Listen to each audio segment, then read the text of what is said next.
Halo teman-teman, kembali lagi. Kali ini kita akan belajar mengenai unsur transisi periode keempat berorientasi mitigasi bencana. Tanah mempunyai sifat kimia, salah satunya kandungan bahan organik. Bahan organik bermanfaat pada peningkatan ketersediaan unsur hara dari hasil dekomposisinya. Selain itu, bahan organik juga mempunyai manfaat untuk membentuk kelat dengan ion logam penting. Bencana tanah longsor menyebabkan peran C organik pada sifat kimia tanah akan terganggu. C organik merupakan bagian fungsional dari bahan organik. Ion logam yang berikatan dengan bahan organik merupakan anggota unsur transisi periode keempat. Unsur apakah itu? Dan apa sajakah anggota unsur transisi periode keempat? Ayo kita cari tahu. Tanah longsor menyebabkan kandungan C organik pada tanah bekas longsor lebih rendah daripada tanah luar longsor. Hal ini menunjukkan peran C organik pada sifat kimia tanah terganggu. C organik merupakan anggota fungsional dari bahan organik. Bahan organik bermanfaat pada peningkatan ketersediaan unsur hara dari hasil dekomposisinya. Selain itu, bahan organik juga mempunyai manfaat untuk membentuk kelat dengan ion logam penting, seperti Mn, Fe, Cu, dan Al, sehingga menjadi stabil dalam tanah. Dan pada kondisi tanah tertentu diperlukan tanaman atau mikroorganisme tanah. Unsur Mn, Fe, dan Cu merupakan anggota transisi periode keempat dan mempunyai manfaat lain dalam kehidupan. Unsur transisi periode keempat pada tabel periodik unsur terletak pada bagian yang ditandai dengan kotak berwarna merah. Anggota unsur transisi periode keempat terdiri dari Sc scandium, Ti titanium, V vanadium, Cr kromium, Mn mangan, Fe besi, Co kobalt, Ni nikel, Cu tembaga, dan Zn seng. Unsur transisi merupakan kelompok unsur yang terletak pada blok D di dalam sistem periodik unsur. Sifat-sifat unsur transisi periode keempat. 1. Semua unsur transisi adalah logam, sehingga sering disebut logam transisi.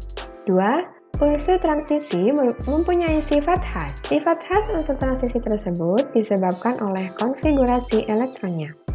3.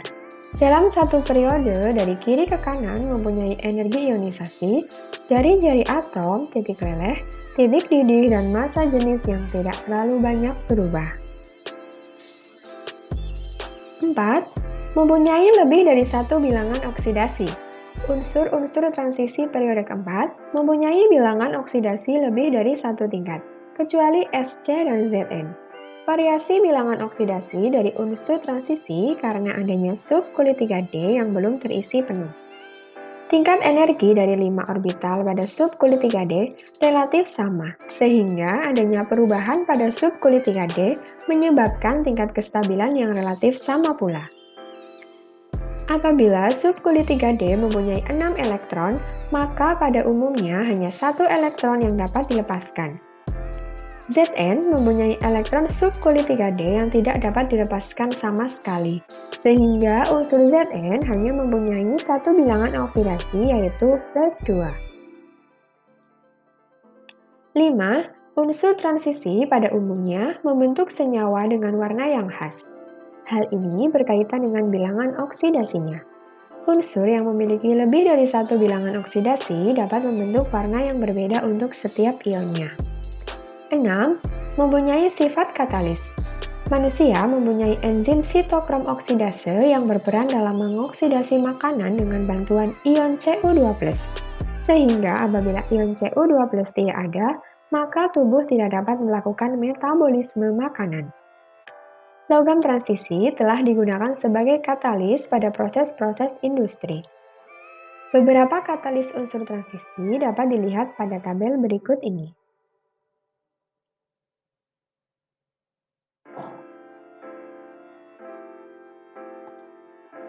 Tujuh, sifat kemagnetan. Paramagnetik yaitu dapat ditarik oleh magnet yang disebabkan adanya elektron tunggal. Diamagnetik yaitu tidak dapat ditarik oleh magnet karena atom atau ion tidak memiliki elektron tunggal.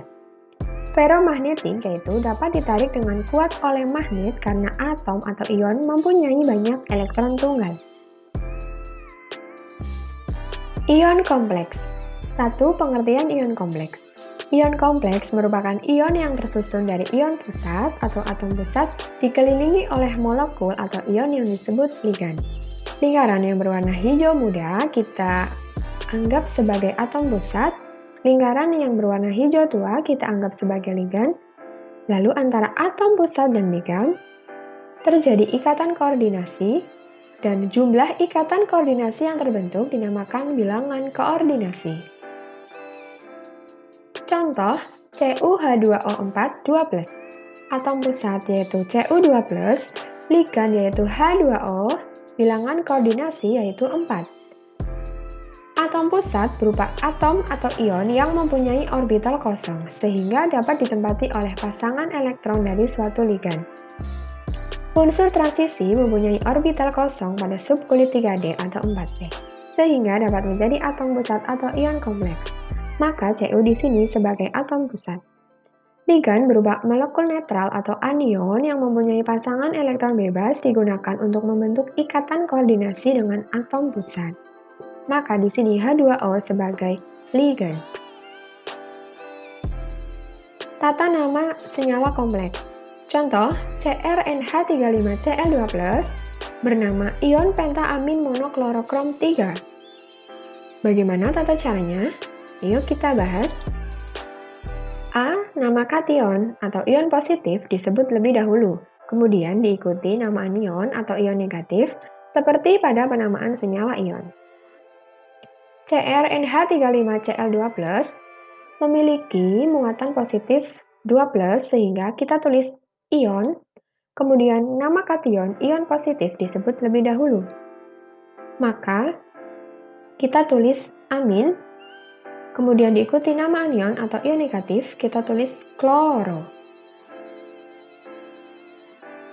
Urutan penyebutan pada ion kompleks yaitu jumlah ligan, nama atom pusat atau bilangan oksidasi atom pusat.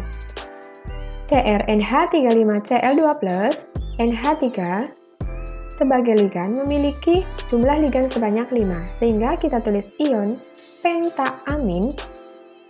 Ligan yang kedua, Cl, mempunyai jumlah ligan 1, sehingga kita tulis monokloro. Kemudian nama atom pusat. Atom pusat di sini yaitu Cr, maka kita tulis krom, sehingga namanya menjadi ion pentaamin monoklorokrom 3. C. Jumlah ligan disebut dengan bahasa Latin. 1 mono, 2 di, 3 tri, 4 tetra, 5 penta, 6 heksa. Jumlah ligan NH3 sebanyak 5, sehingga kita tulis penta. Jumlah ligan Cl hanya ada 1, maka kita tulis monokloro. D. Nama ligan ditambah dengan akhiran O dengan cara sebagai berikut. Ligan-ligan yang berakhiran ida diganti dengan O, ligan-ligan yang berakhiran IT atau AT diganti dengan ito dan ato, ligan netral penamaannya sesuai nama molekulnya atau dalam bahasa Latin. E. Apabila terdapat lebih dari satu macam ligan, maka urutan penyebutannya dimulai berdasarkan urutan abjad nama depan dari ligan tersebut. NH3, nama ligannya yaitu amin, Cl, nama ligannya yaitu kloro, amin dan kloro, maka kita tulis terlebih dahulu amin, baru kita tulis kloro. Untuk nama ligan, bisa kita lihat pada tabel berikut ini. Seperti pada contoh, Cl, nama sebagai ligan adalah kloro, NH3, nama sebagai ligan adalah amin. F, nama atom atau ion pusat sebagai berikut. Apabila ion kompleksnya bermuatan dan mempunyai muatan negatif, maka nama atom pusat ditambah akhiran AT. Apabila ion kompleksnya tidak mempunyai muatan atau mempunyai muatan positif, maka tidak ditambah akhiran. CrNH35Cl2+ mempunyai muatan positif, sehingga nama atom pusatnya tidak ditambah akhiran, menjadi ion pentaamin monoklorokrom. 3. Dari mana angka 3 ini? G. Bilangan oksidasi atom pusat ditulis dalam tanda kurung berupa angka Romawi setelah nama atom pusat. Angka 3 diperoleh dari bilangan oksidasi atom pusat, yaitu bilangan oksidasi Cr sebanyak 5. Kemudian, senyawa kompleks CrNH35Cl2+ mempunyai muatan positif sebanyak 2. Sehingga bilangan oksidasi 5 mempunyai muatan positif 12, artinya melepas sebanyak 2 ion, sehingga bilangan oksidasi yang tersisa adalah 3. Namanya menjadi ion pentaamin monoklorokrom 3.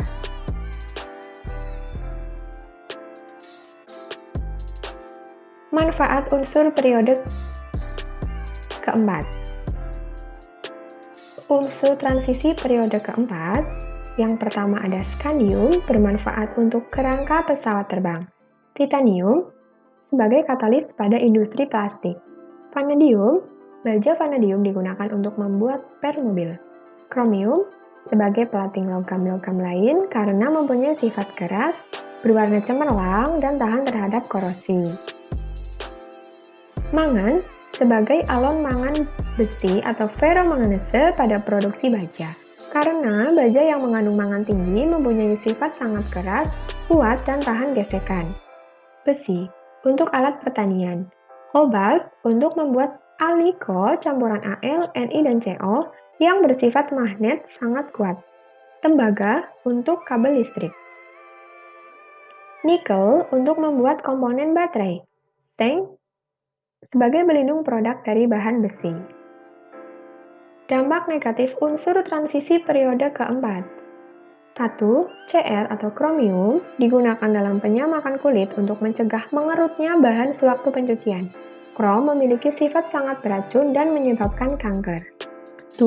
Mn atau mangan. Logam mangan digunakan dalam proses pengelasan dan pembuatan baja, menghasilkan suatu asap yang bersifat racun dan dapat mengganggu sistem saraf pusat. 3. Fe atau besi.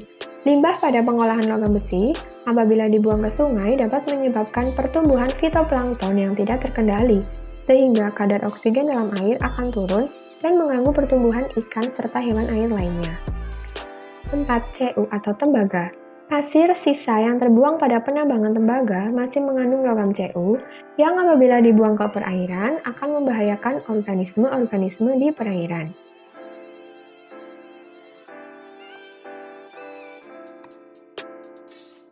Cara pembuatan unsur transisi periode keempat. 1. Kromium. Melalui reduksi senyawa krom 3 oksida dengan logam aluminium, menghasilkan logam krom dan aluminium oksida. 2. Besi, melalui proses Goldsmith. Terdapat dua cara. Yang pertama, mereduksi biji besi dengan kokas atau C dan menggunakan SiO2 untuk mengikat kotoran yang bersifat basah. Lalu, menggunakan batu kapur CaCO3 untuk kotoran yang bersifat asam, disebut dengan proses tanur tinggi. Cara yang kedua, pengurangan kadar karbon pada besi, yang disebut dengan proses Bessemer.